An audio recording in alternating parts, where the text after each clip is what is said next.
갈게요. 무사학사라고 하는 작품을 볼 텐데, 무사학사라고 하는 작품이 전체적으로 어떤 내용인지를 먼저 말씀을 드리겠습니다. 무사학사라고 하는 작품은요, 부정적인 현실 속에서, 그럼 여기서 말하는 부정적인 현실이 구체적으로 어떤 것인지를 알고 계셔야 되는데, 미리 말씀을 드리면 일제강점기입니다. 일제강점기. 부정적인 현실 속에서 침묵하거나 용기 없는 태도로 살아가는 사람들이라고 말하면, 일제강점기 시기에 친일파의 행동을 보였거나 아니면 일제강점기 시기에 주변에 독립운동을 하던 무엇을 하던 신경도 쓰지 않고 자신의 안전만 추구하는 사람들이 첫 번째 나와 있는 사람들이 되겠죠. 부정적인 사람들. 이러한 부정적인 사람들을 무사와 악사에 빗대어서 풍자하는 작품이 무사와 악사라고 보시면 돼요. 그러면 우의적으로라고 하는 말이 나와 있는데, 우의적이다라고 하는 말은 빗대어 말하거나 또는 간접적으로 표현할 때 우리는 우의적이다라고 하는 말을 쓰니까, 왜 우의적으로 풍자를 한다라고 하는 멘트가 맞는지는 저기 나와 있는 것으로 확인해 보시면 될 것 같고요. 이 작품의 시점은요, 1인칭 관찰자 시점입니다. 그럼 나라고 하는 등장인물이 나오지만 내가 주인공이 아니에요. 내가 주요 인물들을 바라보면서 주요 인물들의 삶에 대해서 전달해 줄 텐데, 주요 인물은 뒤에 나오니까 뒤에서 말씀을 드리겠습니다. 이 작품은 액자식 구성입니다. 외부 이야기가 있으면 그 안에 내부 이야기가 존재하는 액자식 구성이고, 추리소설적 기법이다라고 하는 말이 나올 텐데, 추리소설적 기법이나 액자식 구성이라고 하는 건 이 소설 전체와 연관성을 가지고 있는 부분이라 학교 선생님께서 수업을 어떻게 하시냐에 따라서 다룰 수도 있고 안 다룰 수도 있습니다. 그래서 이 두 가지는 학교 수업 들으시고 학교에서 언급을 하면 추가로 봐드리는 방향으로 진행하겠습니다. 그럼 무사와 악사에 빗대어서 풍자한다라고 했는데, 여기서 무사와 같은 인간형을 가지고 있는 인물은 누구냐면 오일규라는 사람이 나오는데요. 이 오일규라고 하는 사람은 위선적인 지식인이라고 보시면 됩니다. 거짓, 가식 이런 것들. 그 이유가 아래 나와 있으니까 그건 읽어보시면 될 것 같고요. 악사형 인간을 보이고 있는 사람은 김기범이라고 하는 인물인데요. 이 사람은 강자에게 기생한다라고 하는 건 달라붙어 살아간다가 기생이죠. 기생하면서 생계를 유지하는 부정적인 인간입니다. 우리 작품 마지막 부분에 나올 텐데, 이 무사형 인간과 악사형 인간은 서로를 경멸하기도 하고요, 우정의 관계다라고 하는 멘트가 나올 거야. 왜 두 명의 인물이 서로를 경멸하고 서로를 친구라고 생각하는지를 보셔야 되고, 이런 부분을 바탕으로 이 두 명의 인물 유형은 상호 보완적인 관계를 이루고 있다라고 해도 특이사항은 없습니다. 경멸과 우정이라고 하는 어떻게 보면 이중적인 감정이 되겠죠. 애증이라고도 말할 거고요. 그래서 이런 부분을 잡으시고, 아래 나와 있는 상황이라고 하는 건 안 적으셔도 되는데요. 이 상황이 무슨 뜻이냐면, 우리 교재의 앞부분이 잘려 나오고 있잖아요. 그래서 어떤 상황에 놓여 있는지, 어느 부분이 나오는지 그 장면을 제가 적어 놓은 건데, 대동아 전쟁이라고 하는 건 일제강점기 시기에 일본이 전 세계를 제패하기 위해 일으켰던 전쟁이 대동아 전쟁이죠. 우리가 알고 있는 것처럼 전쟁에 나가려면 맞서 싸우는 인력이 필요할 거예요. 군사력. 그렇기 때문에 일본이라는 나라는 조선인 학생들을 전쟁터로 내몰았겠죠. 그럼 전쟁터로 내모는 과정에서 전쟁에 나갈 때 잔치처럼 여는 것을 출정식이라고 하거든요. 이 출정식에서 대한독립 만세, 조선 만세를 외치자라고 하는 거사를 실행하려고 하는 상황이 나올 겁니다. 우리 3.1절이라고 하면 유관순 누님이 떠오르는 거랑 똑같은 상황이 되겠죠.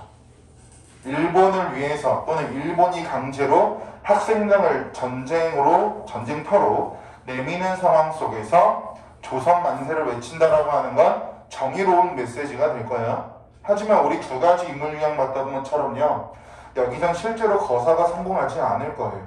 왜? 이 작품은 궁극적으로 이러한 부정적인 삶의 모습을 취하고 있는 사람들을 우의적으로 풍자하고 비판할 테니까 이 기본 메시지 잡으시고 본문 보시면 내용을 조금 더 이해하시기가 편하실 것 같습니다.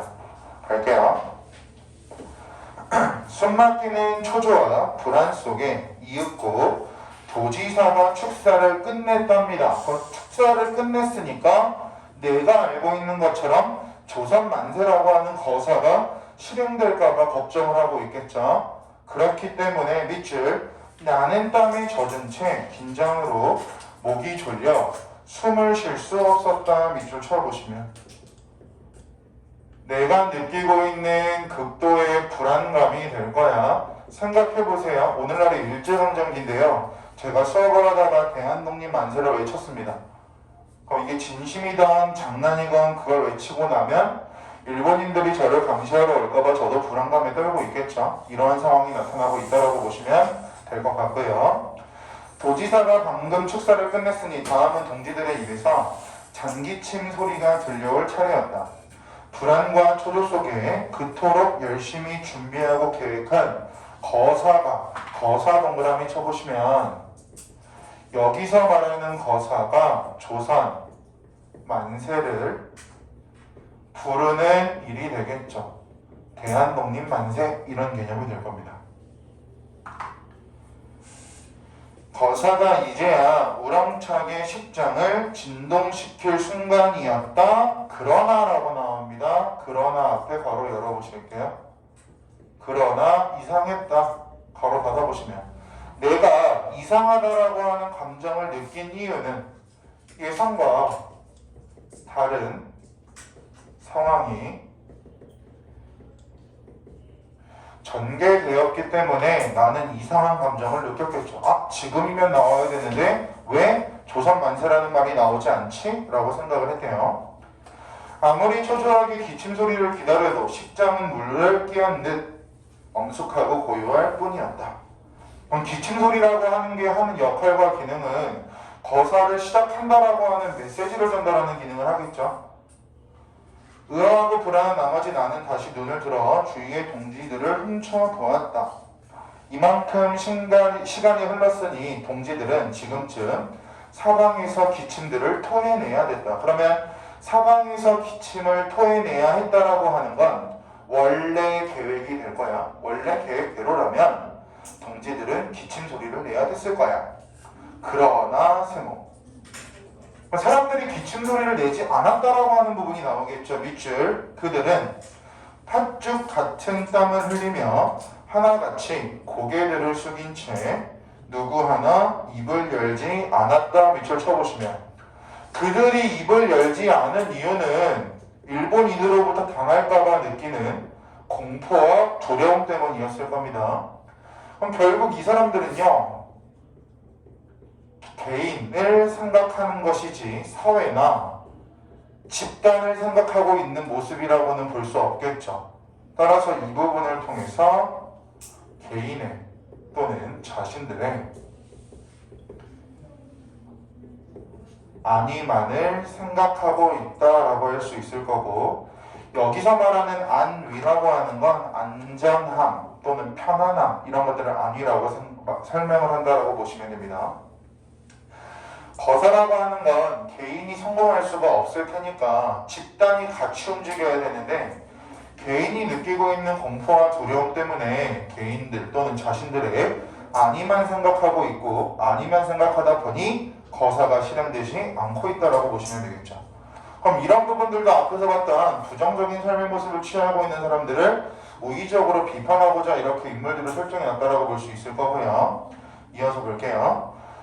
마치 꾸중을 듣는 어린아이들처럼 걸어쳐 보시면 어린아이들처럼이라고 하는 거 비유적인 표현이 되겠죠. 이 작품에 비유적인 표현들이 좀 많이 나와요.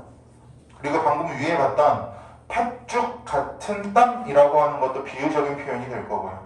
뭐뭐처럼 뭐뭐같이 뭐뭐인 양 뭐뭐듯이가 사용되면 지교법이다라고 하는 것처럼 결국 여기는 비유적인 표현들이 좀 많이 나옵니다. 그들의 표정 속에는 공포와 불안만이 가득 차 있을 뿐이었다. 내 몸에서 라고 나와 있는 부분, 내라고 하는 글자 앞에 가로 열어보자.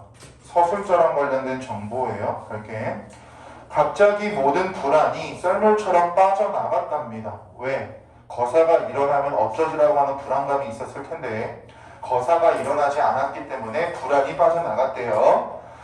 목을 조르던 공포와 긴장이 뜻밖에도 아주 빠르게 안도와 기쁨으로 변해가기 시작했다. 걸어 닫아 보시면 여기서 알 수 있는 나의 심리 변화를 좀 체크를 해볼게요. 처음에는 불안 또는 공포 또는 긴장감을 느끼고 있었는데 거사가 일어나지 않았기 때문에 나는 안도감과 기쁨을 느꼈답니다. 그러면 어떻게 보면 나라고 하는 서술자도 개인의 안위만을 위해 생각하는 사람이니까 부정적으로 그려지고 있다라고도 볼 수 있겠죠. 거사라고 하는 건 나라를 위한 행동이지만 개인의 안위만을 위해 생각하고 있는 나도 부정적인 대상이 될 거고 거사는 실패했다. 그리고 거사가 실패했다고 생각하자 여기 밑줄 실패가 오히려 아주 당연한 귀결처럼 느껴졌다. 밑줄 나의 생각 나는 거사가 당연히 실패할 것이다 라고 생각했대요. 성공 가능성체로. 그동안이라고 나오죠. 그동안이라고 하는 부분 앞에 가로 한번 열어보자. 여기 좀 독특한 부분이라서 한번 봐야 될 것 같아가지고요. 그동안 불안과 공포했던 자신이 서술자 자기 자신이죠. 나는 이 순간 견딜 수 없이 우스꽝스럽다. 가로 닫아보시면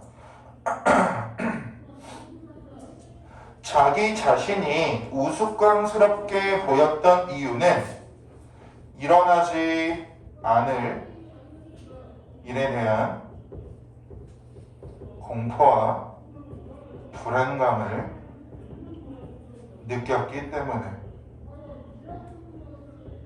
이게 무슨 말이냐면 나는 위에서 당연히 거사가 일어나지 않을 거라고 생각을 했죠. 앞부분에서. 그러면 당연히 거사가 일어나지 않을 거라고 생각하는 사람이라면 불안감과 공포와 긴장을 느낄 필요가 없었을 거라고. 나는 당연히 거사가 일어나지 않을 거라고 생각하고 있었음에도 불구하고 불안감도 느끼고 공포도 느끼고 긴장감도 느끼고 있었겠죠. 그러한 자신의 모습을 보니까 굉장히 우스꽝스러웠다고요. 됐어요? 이해하겠습니다. 지금까지 나를 짓눌러온 온갖 불안에서 나는 불과 몇십 초 사이에 깨끗하게 해방된 것이다. 깨끗하게 해방되었다 같은 말, 안도감을 느꼈다 이렇게 보시면 되겠죠. 이렇게 여기 밑줄 쳐보자. 그러나 바로 이때 나는 또 한 번 무서운 공포에 휩싸였던 밑줄 쳐보시면 상황의 반전이 일어나죠. 안전 또는 안도감을 느끼고 있던 나에게 다시 공포감이 불러일으키고 있습니다. 그것은 안도감에 잠긴 나를 몽둥이로 내려치듯이도 비유적 표현이 되겠죠. 통렬하게 후려쳤다. 비유적인 표현들은 말 많은 거 넘어갈게요. 곳곳에 나오면 누군가가 돌연 박차고 두 손을 높이 쳐들며 두 손을 높이 쳐들다라고 하는 건 만세를 하기 위한 행동이 되겠죠. 이렇게 소리쳤기 때문이다라고 나오는데 누군가가의 동그라미 쳐보시면 여기서 말하는 누군가가는 누구냐면요. 기범이라는 인물이에요. 앞에서 봤던 김기범, 악사형 인간.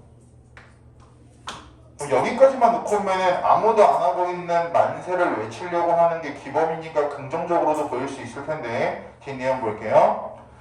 여기 밑줄 조센, 반자이 조선 만세라고 하는 부분인데 1번 그 부분은 사전에 계획된 행동이지 기범이가 우발적으로 하는 행동은 아닙니다. 내용을 친 문제 같은 거 잘 보셔야 돼요.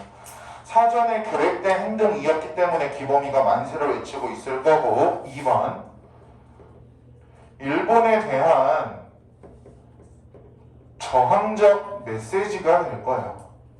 1번 너희들이 하는 것은 말이 안 돼 라는 저항의 의미가 될 거고, 이것을 바탕으로 시대적 배경을 짐작할 수 있다라고 말하면 맞는 말. 오늘날 우리가 대한민국 만세를 외치는 경우는 극히 드물죠. 상업이 발전하거나 나라가 평화로웠으면 좋겠다라고 하는 메시지 말고는 이러한 만세를 외치는 경우는 적을 거야. 그래서 이 부분을 통해서 시대적 배경을 짐작할 수 있다라고 하는 부분까지 알 수 있을 거고, 이어서 볼게요. 기범이었다. 그는 우렁차게 만세를 부른 다음에 앞좌석에 홀로 대뚝하게 서 있었다. 장내는 고요했고 모든 시선이 기범에게 집중되었다. 학생들도 고관들도 환병들조차도 넋나간 표정으로, 넋이 나간 표정이라고 하는 건 예상하지 못했던 행동 때문에 놀라움을 느꼈겠죠. 예상치 못한 것 때문에 놀라움을 느꼈다. 기범의 얼굴을 뚫어지게 쏘아볼 뿐이었다. 그것은 무서운 폭풍을 내포한 서늘한 침묵이었다. 침묵 동그라미. 지금부터 침묵이 총 3가지가 나올 거거든요. 근데 침묵의 의미가 다 달라요. 그래서 왠지 침묵의 의미가 나오지 않을까. 침묵의 의미가 달라요. 갈게요. 첫 번째 나오는 이 침묵이라고 하는 건 만세 운동이 확대 또는 확장되기 전의 침묵. 기범이가 조선 만세라고 외쳤으면 주변 사람들도 조선 만세를 외치겠죠. 그런데 바로 주변 사람들이 조선 만세를 외치고 있는 것은 아니고, 잠깐 흐르는 이 침묵은 기범이로부터 만세운동이 확대 또는 확산되기 이전에 발생하는 침묵. 이어서 갈게요. 침몰하는 배 위에 올라탄 듯한 비유적인 표현들 계속 나오죠. 한없이 낭패스러운 삭막한 침묵 동그라미. 여기서는 만세 운동의 실패로 인한 침묵. 한번 침묵이 흘렀으면 바로 주변에 대한독립 만세라고 하면서 만세라고 하는 목소리가 확대되어야 되겠지만 침묵이 이어지고 있다고 하니 두 번째 침묵은 결국 거사가 실패하였다라고 하는 것을 알리는 침묵이 되겠죠. 시간은 흘렀다. 아주 긴 시간인 것 같고 아주 짧은 시간인 것도 같았다. 식장의 경비를 맡고 있던 헌병들은 긴장된 표정으로 저마다 긴 칼자루에 손을 대기 시작했대요. 왜? 체포하기 위해서. 그들은 기범이 또 한 번 소리를 치면 식장에서 당장에 그를 체포할 험악한 기세였다. 그런데 여기 밑줄. 그런데 이때 뜻밖에도 기범의 두 팔이 다시 번쩍 머리 위로 쳐들렸다. 밑줄 쳐보시면 이 부분을 가지고 기범이가 보이고 있는 행동 제스처가 나오는데, 기범이는 현실주의적인 성격을 가지고 있다라고 설명을 해요. 여기서 말하는 현실주의적인 성격이라고 하는 건 기범이가 한 번 더 대한독립 만세, 조선 만세를 외치면 기범이는 잘려 죽을 거예요. 헌병대로 끌려갈 테니까. 그런데 기범이가 주변의 분위기나 주변의 침묵을 본 다음에 바로 이해타산적으로 또는 영민하게 또는 똑똑하게 상황을 파악한 다음에 다른 메시지를 외칠 겁니다. 볼게요. 여기 밑줄 니폰 반자이 일본 만세라는 메시지가 되겠죠. 얘는요 1번 사전에 계획된 행동이 아닐 겁니다. 아까 조선 만세는 사전에 계획된 행동이 맞았고요. 지금 하고 있는 두 번째 만세는 사전에 계획된 행동이 아니었을 거고, 일본에 대한 추종의 의미를 담고 있는 메시지가 되겠죠. 아까는 일본에 대한 저항적 의미였다면 두 번째 만세는 일본에 대한 추종의 의미. 그러니까 만세별로 의미가 달라요. 침묵도 의미가 달랐던 것처럼 침묵은 계속되었다. 헌병들은 칼자루에 손을 댄 채 여전히 기범을 쏘아보고 있었고, 기범은 이전에도 만세 후에 여전히 앞좌석에 꼿꼿하게 서 있었다. 그러나 이번 침묵은 침묵 동그라미. 여기서의 침묵은요. 세 번째 침묵입니다. 안도감. 근데 여기서 말하는 안도감은요. 일본에 대한 추종의 메시지의 만세를 외쳤기 때문에 제 다행이다. 또는 우리에게 피해가 오지 않을 거야 라고 하는 안도감이라고 보시면 돼요. 종류가 세 가지가 다르니까. 실장에 참석한 모든 사람들은 이번에는 긴장 대신 묘한 의문에 사로잡혔죠. 왜? 첫 번째 만세랑 두 번째 만세가 다르니까요. 서로 상반되는 입장들에 놓여 있지만 그들은 기범을 향해 똑같은 질문을 던지고 있던 것이다. 너는 왜 조선 만세를 부르며 뒤따라 일본 만세를 불렀는가? 너의 만세는 무슨 뜻이야? 너는 대체 어느 편이야? 어느 편이야? 그러나 이 의문도 뒤따라 곧 대답을 얻었다. 기범이가 다시 조파를 쳐들고 제3의 만세를 외쳤기 때문이었다. 여기 밑줄 다이토와 반자이 대동아 만세 밑줄. 그 필기 똑같이 갈게요. 1번 사전에 계획된 행동이 아니었죠. 그죠? 사전에 계획된 행동이 아니었고요. 방금 외쳤던 그 만세 두 번째 의미는 이거야. 일본의 침략에 대한 정당화의 내용을 담고 있는 의미. 즉 일본이 행하는 대동아 전쟁은 마땅한 거야. 대동아 전쟁은 당연한 거야 라고 하는 메시지를 담고 있었다고요. 그래서 만세가 총 3번 나왔죠. 2, 3번은 제가 필기를 그냥 하나에다 퉁쳐서 했고요. 만세 3가지의 의미에 대해서 여러분들이 알고 계셔야 되고 침묵 3가지에 대해서 알고 계셔야 되고 왜 기범이가 그 순간에 그렇게 행동을 했는지. 주변 사람들이 만세운동에 동참하기로 했는데 실패했기 때문에 정의로운 목소리를 내야 되는 순간에 바로 정의롭지 못한 행동을 하고 있으니 아까 봤던 기범이라고 하는 사람은 당시 강자가 일본 사람이었겠죠. 일본인에게 기생하면서 생계를 유지하는 악세형 인간이 된다. 이어서 볼게요. 식장을 지배해온 숨막히던 긴장은 이제 세 번째 만세로 깨끗이 해소되었다. 그는 첫 번째 만세로는 동지들의 체면을 세워주었고 첫 번째 만세 동그라미. 만세별로 의미가 다르네요. 첫 번째 만세 동그라미. 첫 번째 만세가 담고 있던 의미는 동지들의 체면을 세워주었다. 왜? 거사를 실행하기로 했는데 거사가 실패했죠. 거기에 매달려 있는 동지들의 체면을 세워주었고 동그라미. 두 번째와 세 번째 만세. 동지들을 위험에서 구해주었다? 당연하죠. 조선 만세를 계속 외쳤더라면 동지들이 감옥으로 끌려갔을 텐데 감옥으로 끌려가는 것에 대한 위험을 사전에 방지해 준 것이다 라고도 볼 수 있을 거고요. 나는 사건이 끝난 한참 후에야 기범이 어째서 거사의 중임이라고 하는 건 중대한 임무라고 볼 수 있는데 중대한 임무. 여기서 말하는 거사의 중임이라고 하는 건 기범이가 만세를 먼저 외치기로 한 것이 기범이가 가지고 있었던 거사의 중임이라고 보시면 돼요.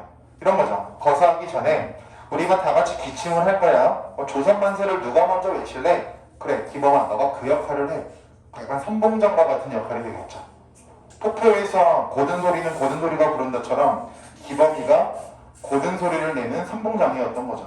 근데 나의 입장에서는 왜 기범이가 그러한 중임을 맡았는지 이해할 수가 없다. 그는 사전에 이미 거사가 실패할 것을 예견했고 성공할 기미가 보였다면 처음부터 거사를 실패시킬 목적이었다. 시기 끝나고 집으로 돌아올 때 기범이는 내게 이렇게 말했다. 기침 소리가 들리더군. 그래서 난 계획대로 만세를 불렀어. 첫 번째 만세는 잘 된 것 같은데 끊어보시면 그 뒤에는 뭐가 나올 거냐면 변명이 나올 거예요. 변명. 첫 번째 만세는 잘 된 것 같은데 끊고 변명. 그 뒤에 만세들은 나도 모르게 튀어나온 것이었어. 동지들에게 면목이 없네. 나를 모두 원망하고 있겠지? 여기 밑줄. 아무도 그를 원망하지 않았다. 오히려 그를 고맙게 생각했다. 밑줄 쳐보시면. 즉 거사에 동참한 사람들의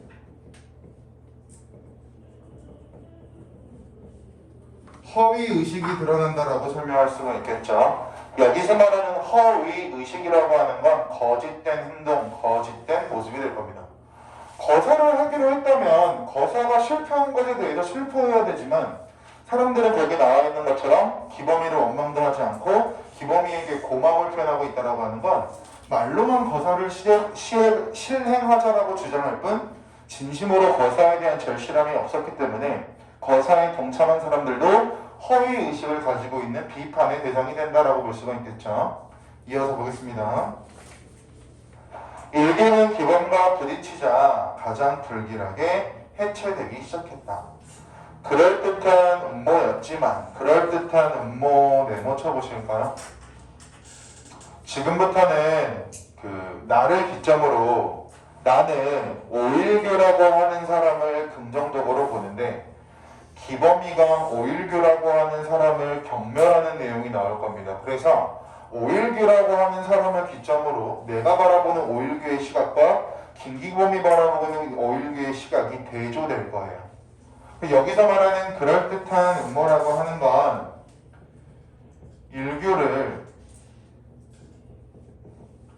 깎아내려고 하는 것이라고 보시면 돼요. 즉 기범이가 일규라고 하는 사람의 존재 의미 또는 일규라고 하는 사람의 의미를 부정적으로 깎아내리려고 하는 것을 나는 그럴듯한 음모라고 표현하고 있다라고 보시면 되겠죠.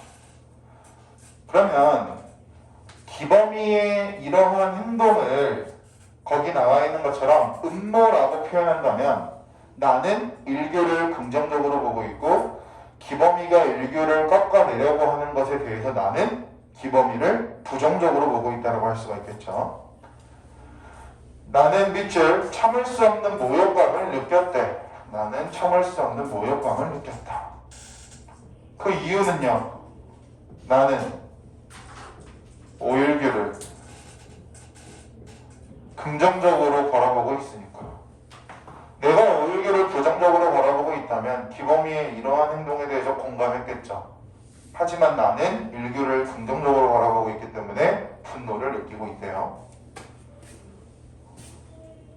도둑놈아 억지 쓰지 말아라고 나오죠. 이렇게 도둑놈 체크해 보시고요. 억지 쓰지 마라. 너는 파렴치범에 불과하지만 파렴치범 체크. 그럼 얘는 내가 바라보는 김기범의 모습이 될 거야. 내가 바라보는 너는 도둑놈에다가 파렴치범이야. vs 내가 바라보는 일규의 모습도 나오겠죠. 일규는 전신으로 세상을 산 놈이다 밑줄. 전신으로 세상을 산 놈이다 밑줄. 내가 바라보는 오일규의 모습이 되겠죠. 그럼 내가 바라보는 오일규라고 하는 사람은 세상을 살아가는 데 있어서 굉장히 적극적이고 굉장히 성실하게 살아가고 있다라고 볼 수가 있겠죠. 잠시 쉬었다 가겠습니다.